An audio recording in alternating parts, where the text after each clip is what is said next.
Okay guys, so what we're going to talk about in this series for today, we're going to talk about the different boxing. So the first thing we're going to start with, just for this video, as we're doing your number one and your number two. You can call it your number one and your number two. You can also say jab and cross. In our classes, I do both because it depends on what your background is. I like you to have the terminology to know how to jump into both.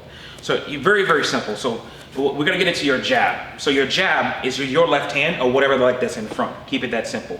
So if I get into my fighting stance, and I have my left leg in front, I'm gonna have my left hand, that is my jab. My backhand, which is whatever leg that's in back, that's my number two, that's my cross.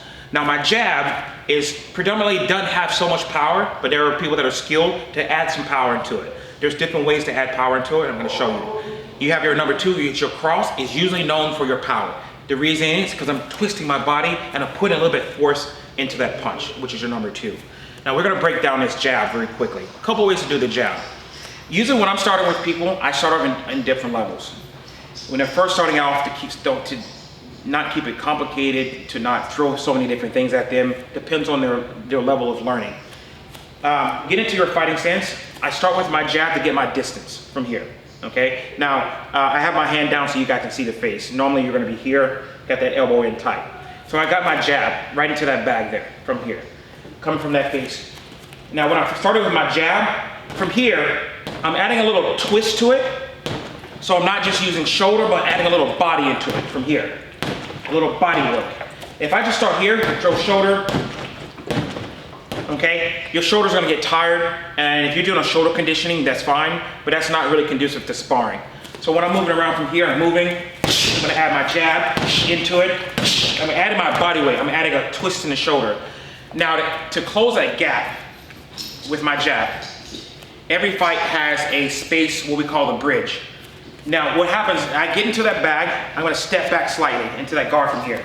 We call it bridging the gap. So if I throw my jab, notice I'm not touching the bag. What I need to do is I need to step. So what I'm gonna do is my front leg, I'm gonna step in, step out. We call that your in and out, okay? Your back leg does not move. I'm gonna step into that jab in and out. So practice that with, I'm gonna step in, and I'm gonna step out. Now, when you're stepping back, both feet should not be connecting together. You have no balance doing that. You go back to your starting point. You're moving, stepping with that jab. Notice I'm protecting that face, and I'm gonna come back in, moving back in, out.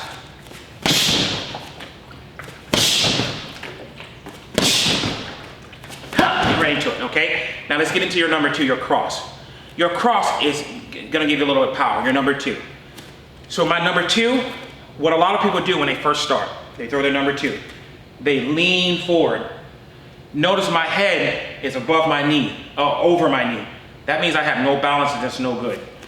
I want to keep my head, imagine your head is attached to the ceiling, to some kind of object, and it prevents me from leaning forward. The only thing I can do is twist. Twist. That power, so imagine that power's coming from that hip first. That hip's gonna go first, shoot it and bring it back in. Bring it back in. So face it towards you guys. Keep that elbow down. I'm gonna rotate my hip. I'm gonna come out and rotate. My shoulder is covering my jaw. My hand is covering my jaw on this side. I got points of contact protecting and coming back in. So one more time, come back in. Push out and come back in. Turn and come back in. Adding it together. So I'm gonna close the bridge. So I'm here, I gotta close that bridge. Step. From here, what a lot of people do is they move that foot again. You don't need to. Rotate and come back in. Step, rotate, bring it back. Now I'm gonna bring my front back in. I'm able to do that because my back leg never moved. So I can step and come back in, out. 1, 2, and then reset from there. Once you guys get good at it, you move around bag. 1, 2, adding a little defense into it in prediction. So that's that's a very simple basic breakdown of your 1, 2, but I want to give you a little extension just in case you kind of wanted to try it again. So notice when I punched the bag, I didn't do this one here. I turned over and a little bit down.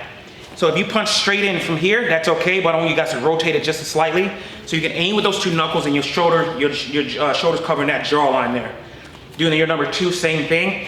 Also, when you're practicing your number one, don't lift that elbow up. Keep that elbow down. Elbows in, your arms, your job is to be protecting your ribs. So I'm gonna have my arms down, chin down, nice and tight. Straight line. straight line. Turn that shoulder. Turn that shoulder. I'm looking down my arm, elbows in tight, going in with my number 2. 1, 2, and bringing it back in. Now, if you're at home, you got a flat wall.